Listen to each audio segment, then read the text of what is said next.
back. We're back. Sorry, everyone. I was worried that we weren't actually recording, and so I stopped the video. So it will be a part 1, part 2. It's Conversations with Susanne. I'm here with Kale Black. We're talking about meditation and mindfulness. We were having a great conversation, and we just sort of finished off on the last video talking a little bit about, what were we talking about actually? Like body awareness, your stress levels really have everything to do with like your health and the preventative aspect and why meditation is so important. Yeah, and so I wanted to add into that, I mean, that's what we teach in yoga, right? In fact, if you're not getting this out of your yoga class, you're not in a great yoga class, Yep. Is your connection with your body, because so many people are cut off from their body. They cannot feel even parts of their body because they've learned to ignore it. We're even taught as kids, like you fall down and just brush it off. Yeah, you'll be okay, whatever. And so then now I'm not even aware. Oh yeah, I've got to ignore the fact that I've got this big boo-boo on my leg, and I'm bleeding or whatever. I've got to ignore that because that's what my parents told me to do. No offense to all the parents, because we do the best we can. Right. But anyways, so there's this teaching of connection. There's a connection of the mind and the body. Mm-hmm. And when you're really in a good yoga class, you should be in a sort of meditative state because you're so focused on what you're doing. Mm-hmm. You shouldn't be able to go outside to the other things. So that's why yoga becomes meditation. So that's really important. And then the second point that you brought up really brilliantly was that our body is always talking to us. And I'm seeing this phenomena right now where people give me their history when I'm doing nutritional counseling, and it's like, well, I got an autoimmune disease in 1980 or something, and then 10 years after that I get my second, and then I got my third. And basically what it is, like if you go back and you ask them, well, what did you change? What happened there? But nothing's changed, right? Yeah. So their body just screams louder and louder until you get, and I mean, I feel that my body was definitely talking to me when I got a cancer diagnosis. It was like I had been ignoring everything in my life. Like I was just so focused on my work and my doing for other people and healing other people, and I wasn't focusing on healing myself. And it was like big, huge wake-up call to realize that. So that's all fabulous, and you put it so succinctly. Yeah, and I think that because the physical aspect is, I think, so important, and there's times where I've had people in my meditation circles be like they come in, they're like, well, I'm feeling really great, and then at the end they're like, oh, I'm actually really stressed. And they weren't even aware of how high their stress level was until they were able to calm down a bit, and they were like, oh, okay, all right, my gas tank is empty, and I was just gonna keep on trucking right through here. And I think a lot of times I've heard it's so bad at pronouncing his name, but Dandapani, a Buddhist monk.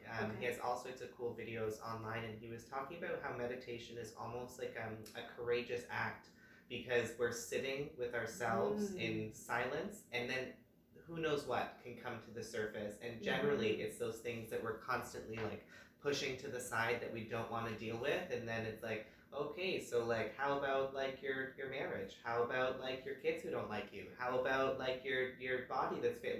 And we're normally able to distract and to numb and to just look other ways. But then when you meditate and you really, it's coming to the space where you're now all of that stuff is coming to your awareness. Yes. It can be very uncomfortable for people, which is another reason why they just stop. But I almost see it as you settle into the space, and then it's you can just start to steam. The energy just starts to come out and to come off. And I think what's really beautiful is, yes, there's all sorts of wonderful holistic therapies and psychotherapy and all that sort of stuff. But in meditation, I feel one of the most helpful thing is to not label or not identify what it is. It's just energy that wants to move in your body. So if you can feel it and just use your breath to let it go, a lot of times you don't actually have to do that analysis of what it is. It's just energy that wants to come up and wants to get out. So if you can just have that stillness and that unattached sort of energy, you can just feel, you can breathe, and you can feel that energy literally leaving your body. And who knows what sort of benefits and ripples that's going to all sorts of different levels of your body and your environment, because the stuff that we hold on to like affects the spaces that we're in, and our relationships with other people. So a lot of times what's so interesting is you can have like conflicts with other people, or you can have like the butting of the heads, and you really feel like it's the other person, and then you can like meditate and you can forgive and you can breathe it out, and then once you let it go, it's like the entire relationship dynamic changes. And it's annoying that we have so much responsibility and power, because a human wants to like blame others, be like, oh no, they were different, if this were different, if this situation was different, then I would be peaceful and then I would be happy. And really the magic is like taking back your power in that situation, and like you said, like being unruffleable, that like no matter what's happening, and not to say you have to enjoy it, but to the degree to which you're triggered by it. You're just saying so much, Kale. I'm just like, it's like, okay, yes, it's so good, and but it's so much that you brought up there, because like so many times in meditation is when I actually have my best thoughts. I mean, because we don't really think many original thoughts, but I mean, when we're in meditation and you get that space, but also it's also the time where definitely the most aware of that really everything's all about me, like not in a selfish way, but in a you've got to work on yourself, and you've got to work this out for yourself, because you are never going to change another person, no matter how hard you try. Oh, and we've tried. Like, we've tried really hard, but you just never will. And so what you have to learn is what's happening within yourself. And again, that comes back to that emotional intelligence we talked about earlier. So like that was, sorry, I interrupted you there, but it was you were just saying so many good things, but it was so much. And so you're giving yourself space to actually think about things. You mentioned that people just block it off. They just ignore everything. No time, or it hurts too much. It's too uncomfortable. Yeah, and really everything that we're working on in this life is really about resolving our childhood issues. So if you never go there, if you never resolve them, you're just going to keep meeting them again. You're going to meet them in relationships, you're going to meet them in your work, you're going to be that same person all the time and not grow spiritually or develop. And also the other thing that you mentioned again so brilliantly was this, like, sort of like, what intention are we putting out in the universe, right? Because when we are thinking negative thoughts and we're thinking negative things about ourselves and about others and whatever, that's the intention that we're putting out in the universe, and more negativity comes to us, right? So what meditation really does is, in a sense, clear us of all of that. It's like just emptying that recycling bin on our computer, like hitting the refresh button and just like trying to be as clear as possible. And I like Abraham Hicks, a very popular spiritual teacher that probably I'd say most spiritual teachers right now have been inspired by or absorbed some of the teachings at some point. The way that they put it is that like we're a cork like floating at the top of the water, and that's our natural sort of state, is like a buoyant, light, jovial, and if you look at children, that is the natural state that humans are born in. And then it's the process of like keeping it down, like pushing it underwater, and that's with a lot of times like our thoughts, our beliefs, our emotions, our distractions. And once we just take our hand off the cork, which is what meditation does, we just bob right back. It's our natural state. Yes. So as soon as we stop pushing it down, then it just naturally will rise back to where it's supposed to be. Yeah, and then I wanted to say too, like when you're talking about energy and energy flow through the body and how we get stuck, like, because I do massage as well, you might get stuck. Is there anything you don't do? I know, exactly, right? There's this collagen that builds up and we get a knot. Okay, so that's like the physical side, that energy's not going because you have a knot in your body. But we also get emotionally stuck. And just a little story, as I had a client many, many years ago when I first started, and I didn't even really understand the whole process then as I do now. Yeah. Because I've got, like, the more you work on people, the more in tune you are to their energy. You're learning a language. You really are. And the more you develop yourself. Anyways, I was working on her, and I was working in the middle of her back, in between her shoulder blades, and she all of a sudden started crying. And I was like, oh, like, did I hurt you? I do Thai massage, right? So it's a little bit different than regular massage. And she's like, no. She goes like, like that was an incredible release of something. She goes, I just had a memory of a time when I almost died. Wow, that just gave me shivers. She had almost died of a spider bite when she was from the World Health Organization. She had traveled all over the world, and so she was in something like Haiti, or I can't remember exactly where she was, some country, and I guess she'd been sleeping on a mat. She got bit by a spider, and she almost died. And the spider bite was between her shoulder blades, and it wasn't until she had this massage like 10 years later with me that, like, when I released that area, she just started crying, and she's going, yeah, it was all the trauma of that time. I just have blocked it out literally for the last 10 years. I haven't dealt with it, dealt with the grief, dealt with anything of how dangerous the situation it was.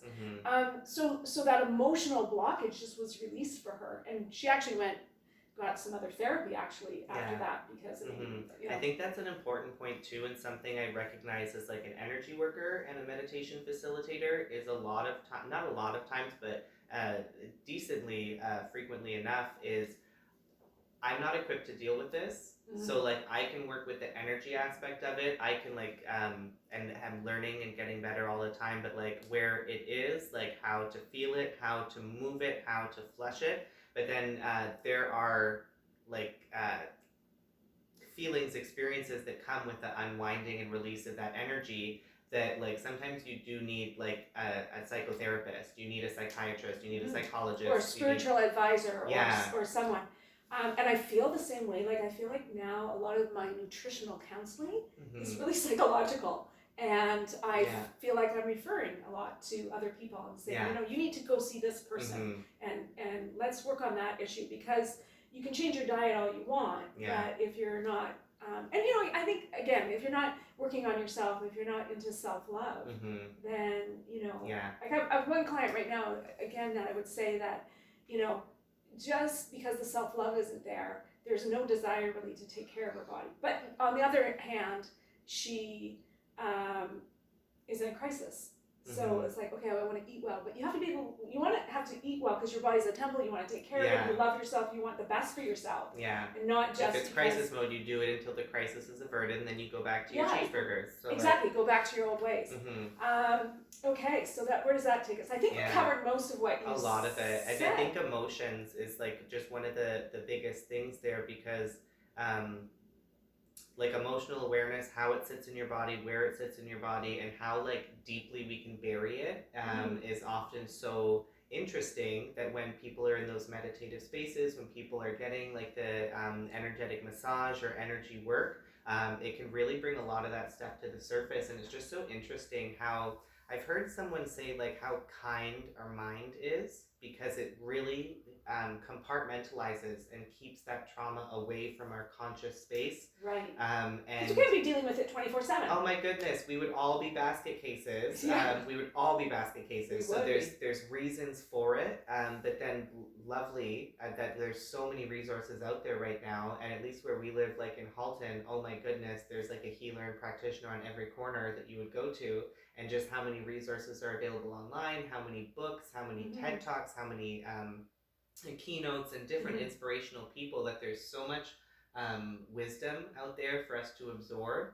And I loved Eckhart Tolle was like incredibly helpful for me at one point in my life, and he was talking about like your pain body and how it's triggered by different things, but when you're in the present, like just to look at things in the present. So like I would have someone in my family where they would have this behavior, and then as soon as I would see it, it would be like, and then like literally my whole life experience with this person comes up, and like again, of course, and this and that, and it's just like, okay, like that's a story.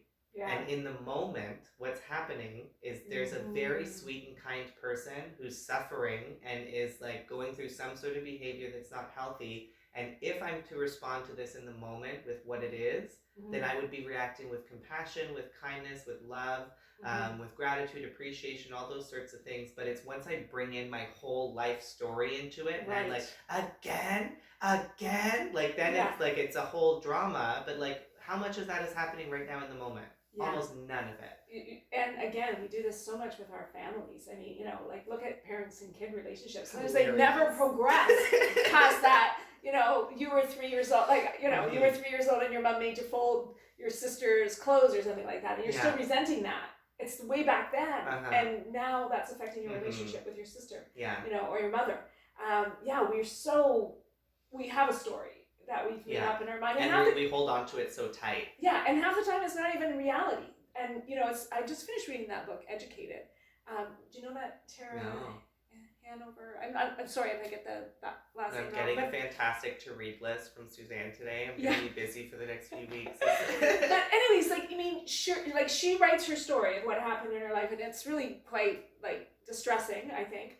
But you know, a lot of times she says, "This is how I saw it. This is how my brother saw it." We're not really sure what the reality is, so I'm just saying here, like, it could have been different. Brilliant. But this is what we thought. Yeah. And so we see things from our own reality that half the time is not even true. Like, it's just our interpretation, and that interpretation comes back to how we feel about ourselves, right? And then it's crazy too, that like our interpretation, we can have other people like share their opinions and their truths and their vision of it, and we can be so stuck, and it's like, no, I'm gonna keep my my crappy story here, and I'm just like, this is what I feel comfortable with. And I remember one experience, and I was like, and there's just always cool experiences in your life that you can learn from, and just everyone is a teacher. I love, I had this one friend who said, like, no matter who she interacts with, she like acknowledges them as a teacher, whether they're a 6-year-old or a 60-year-old or anything. Everyone has someone to teach us. And people are so interesting and fascinating. Like, even your normal, like, you don't have to be Oprah to be interesting. I've never met a not interesting person. Yeah. And I remember, although Oprah's very interesting. So interesting. Oh my God. You could do your PhD on Oprah studies. But I remember her, it was a shift that we had at a store, and she was like, oh, I didn't get any shifts this week, blah, blah, blah. And I was like, oh, well, like, I'm actually working Friday, Saturday, Sunday. Like, you can have any one of my shifts that you want.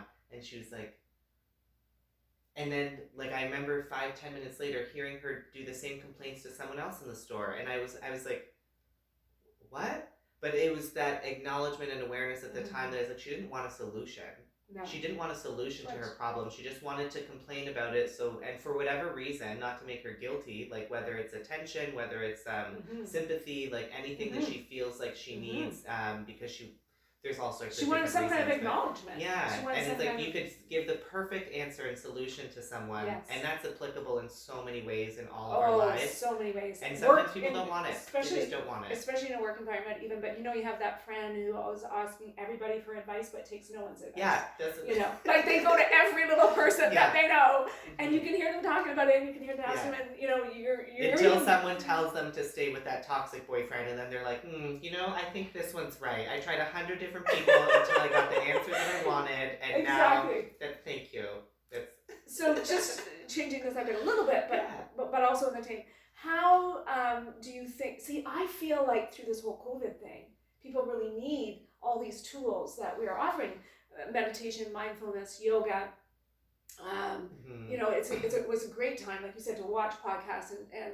So how do you feel like meditation can help people going through what we're going through right now? It's in very obvious ways, but I also feel like just the energy of COVID and the whole isolation situation, it almost is like similar to meditation in a sense that like you're stuck in that space with who you're stuck with, and like there's only so much you can do to distract yourself. So it's almost like the world coming to a stop was like, you're going to have to stop being distracted by this and this and this and this and this and this and this and this. And I feel like that's one of the reasons that quite a few people were having such a distressful time, because they've never had that space and time to just be with themselves and with the pile of crap that they're probably ignoring and not dealing with. And it's right there, because you're in the house with those people. Even if it's yourself, you're in the house with yourself. Yeah. And how much Netflix can you watch? How much food can you eat? Like, there's only so much you can do to distract yourself. How much baking can you do? Yeah, right? How many loaves of bread? How you can fill your freezer. And then you're still stuck there with all that energy. So meditation is almost just, and I love this sort of phrase that it's like praying is like speaking to the universe, and meditation is listening. So it's just taking the time to like listen, because the whispers are there. And like the guidance and the little intuition, the little nudges are always there. It's just quieting our mind. And I always imagine like a feather, like just sort of lightly falling and then like landing and resting. And like that's the space of like stillness right there, is where like the meditation is we quiet enough that like the wind stops, and then we allow the feather to just rest, and then once we're at that like space, then we can hear like whatever that is, whatever that happens to be. Okay, so this is interesting because so many people think meditation is closing off your mind and not thinking for anything. They go that doesn't happen, but I don't believe that. I think that what you just said, the feather landing, that space might only be like that. It doesn't have to be 10 minutes of an empty mind. We just can't do that. Our minds are always working in some fashion. It's a challenge. It's a definite skill that I would love to get even deeper and deeper at, because there's those like monks that can meditate for hours, for days, and it's just nothing. Like that is. But that doesn't mean that their mind isn't. So that's my point, because see, when every time, what I've learned is that every time your mind wanders and you bring it back to the present, you're actually strengthening your prefrontal cortex. And so, which is good, because that's our, involved in our decision-making processes. So, so it's not, I feel also that it's very much, like you said, a learned technique. I've been doing this probably for like 25 years at least, and I can say that when I started yoga and I started meditation, it was like I was totally not into it at all. I hated even shavasana, which is end relaxation. I just thought, this is a waste of my time. I'm too busy, What is this shavasana thing, Which is so ironic. Like humans are so funny. I went there to fix my hips. I didn't go there to fix my mind. Or even knowing that yoga and meditation would affect me on a different level. Even though I was, a little bit like off. I was a very stressed, high-strung person, So, anyways, my point is that these little moments, like I talk to people about the moments between the breaths. You inhale, there's a pause, and you exhale, and there's a pause. And those moments are the magic. Yeah. And they don't last a long time. No. And, and also some people are always chasing that bliss, or those empty spaces, and we don't chase them. They just happen if they happen. Yeah, chasing is almost, it's an ironic, like it's an oxymoron. You can't like chase bliss. You have to like settle into it almost. It's not an active thing. It's like because bliss is here. Yeah. Bliss isn't anything that ever left. It's our minds that got distracted from the present moment bliss. So like how do we feather like settle down back into the space that's always there and is our true state and like our core self. Yeah. So basically what we're saying is everyone can do meditation.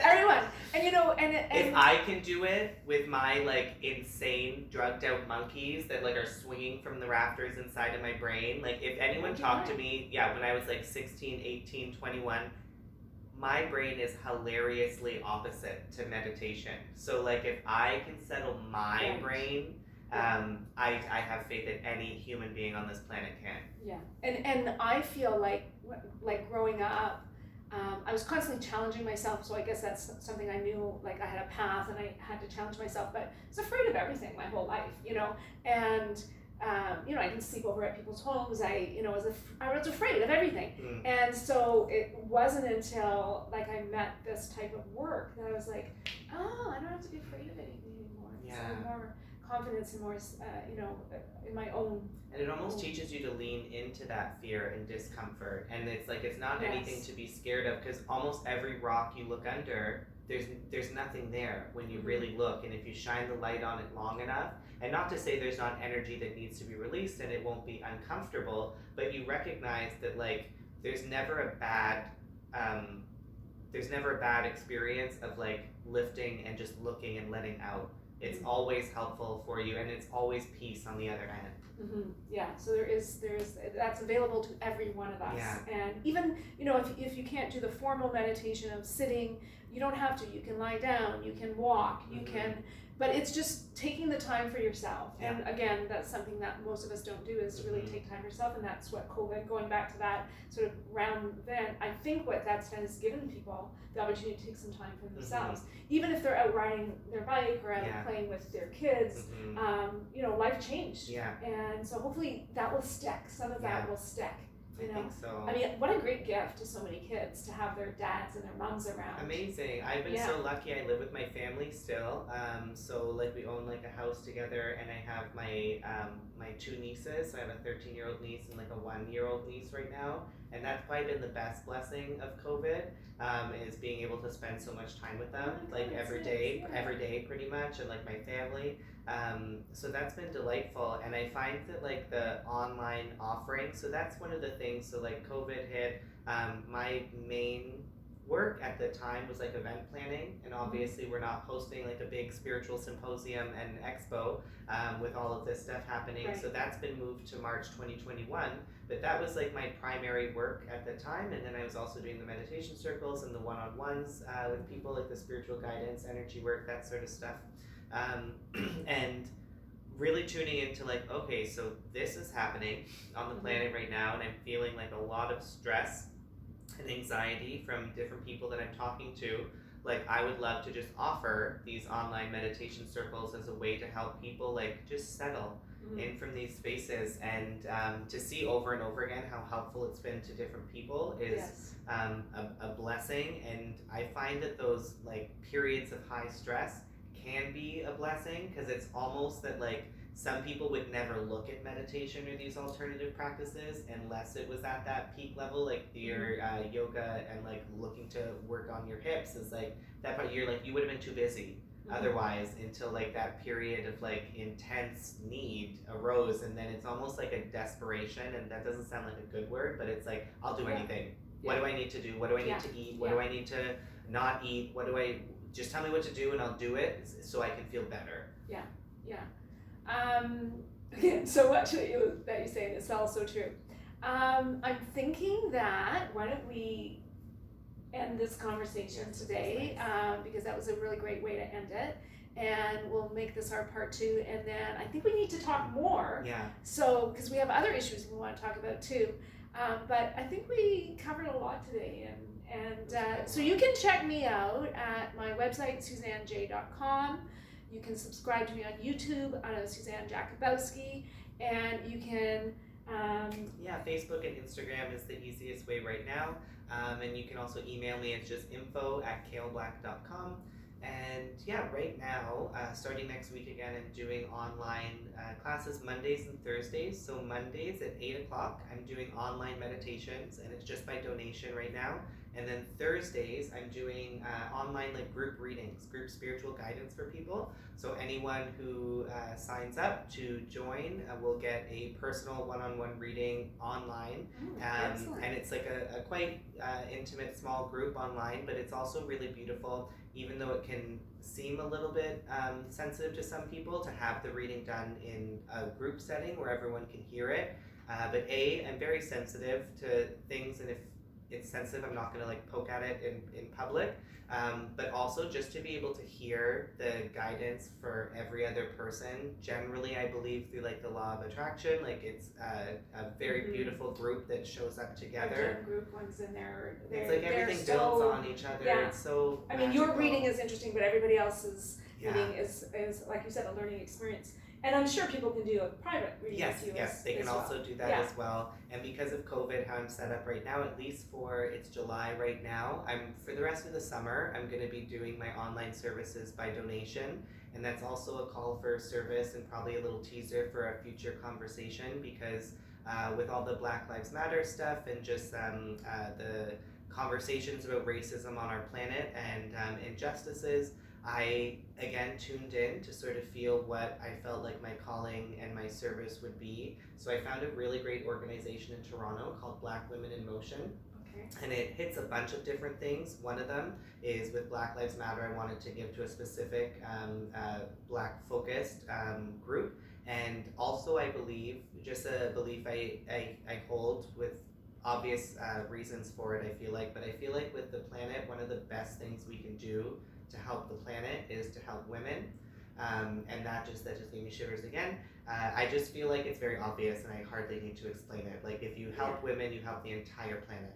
Right. So it's the specific group. It is women, and I also strongly believe in and support in rights for Black trans women, specifically trans people. But Black trans women are, I would say, and statistically, some of the most targeted and vulnerable sections of our society right now. And it's a very intersectional organization that works with all sorts of women. So it's women with an X, like all intersectional identities for that. So 100% of my donations, anything that's coming in for July and August, will go directly to that group.